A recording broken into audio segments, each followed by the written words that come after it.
Welcome back to the show. Today, as we said, we have a health fitness guru here with us, Vern Thomas. Vern, I'd like to welcome you to the show. And thank you for bringing me in today. Thank you.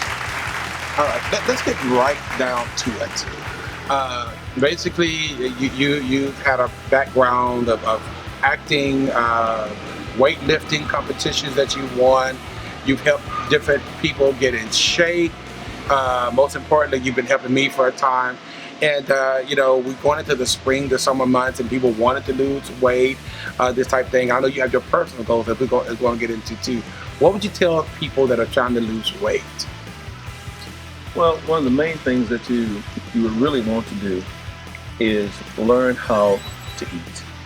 You wouldn't have to worry about going on a diet because you would train yourself on how to eat properly at all times. So I want to ask you this question. Mr. Thomas, when it comes to weight loss and you find yourself what they call at a plateau, how do you come from being within that plateau? What would you suggest to our viewers today? What happens on a plateau is that your body has become accustomed to what you've been eating, and eat something out of the box, which will send your body into a state of shock. Now, others just believe that if you just continue to eat like you've been eating, at some point in time, the body is going to break through that plateau and you are going to continue on losing weight. Okay, but Vern, what would you say, and I'm just being real, what would you say to somebody? I think my body's already in shock because I like fried chicken and all these bad foods. Can I still lose weight, drink water, but still eat my fried foods or whatever? Or do I need to just give up fried foods because I've heard so much? You have to change your eating habits in order to make exercise and eating correctly work right for you. So I have a question for you when it comes to women. We tend to have issues in our midsection, our abdomen, when it comes to extra belly fat. What would you suggest for women that have those kind of issues? What would you say that we need to change or do, or possibly, exercise, certain things that we can do to help us in that area?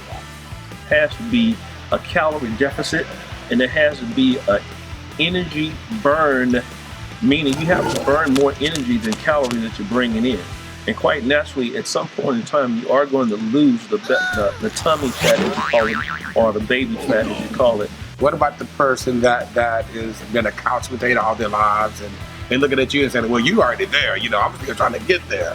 I'm having cravings at 11 and 12 at night, got hamburgers on my bed, I'm hungry, but I want to lose the weight as well. What would you say to me to help me get up off the couch and get myself to move? Your way of thinking has a lot to do with what you do. Meaning, if you think about eating those hamburgers all the time, you're going to eat the hamburgers. A lot of people I find try to make excuses on why they can't exercise. A lot of people tell me that they are so much in love with food that they can't put it down. Well, let me ask you a question. Not trying to stop you, but you make me thinking about something. And I want to help somebody out there in social book land or wherever. What about those people that believe, my whole family is big bone. We all was born big bone. And me losing weight, I'm still going to be big bone. Is there such thing as being big bone? No, not unless you come from the land of the giants. There isn't such a thing. So what do you say for fruit lovers? What are good fruits and what are unhealthy fruits, I guess you could say? Is cake a fruit? Okay, let's go here. All fruit could wind up being bad fruit if you're only eating fruit and there's nothing else that you're eating. As the show goes on, we'll get into all the eating, the foods that you're supposed to eat, the foods that you're not supposed to eat. And even when you say not supposed to eat, you can eat it in moderation. Well, let me just make one thing clear for everybody that's in Facebook and wherever you might be watching this. There's no such thing as I'm big boned. So don't let no family member tell you you're fat because your family is big boned. Okay? And another thing, I guess, Vern, I'm kind of short with time. I want to get into your journey, and we're going to follow this on numerous shows to come. I know you're going to use in 3 months. How much do you weigh right now? Right now, I'm weighing about 265. I'm approximately 6'1" at 265 pounds. Okay, and by June 30th, you plan on losing how much weight? By June 30th, and you all are going to get a chance to see the before picture as well as the transformation to come. By June 30th, I will have lost a total of about 35 or more pounds. Oh, fantastic. Wonderful. So, Mr. Thomas, first things first, we want to thank you for being a guest on our show here today. We just want to be used.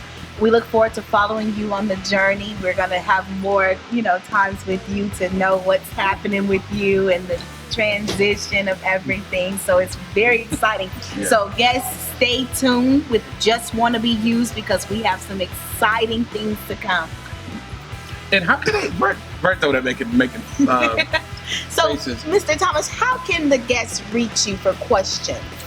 Well, for right now, you can reach me at 214-780-7757. That is a cell number that you can reach me on. And in the future, there will be some other ways of getting in contact with me. I want to thank all of you. I want to thank you, Vern, for coming on our show. And definitely, we're going to follow you, let the fans see what is going on and your own weight loss, and for we can maybe be strengthened, this type of thing, and spiritual growth. So thank you again. And this is Randy Jones and Erica Williams with Just Want to Be Used.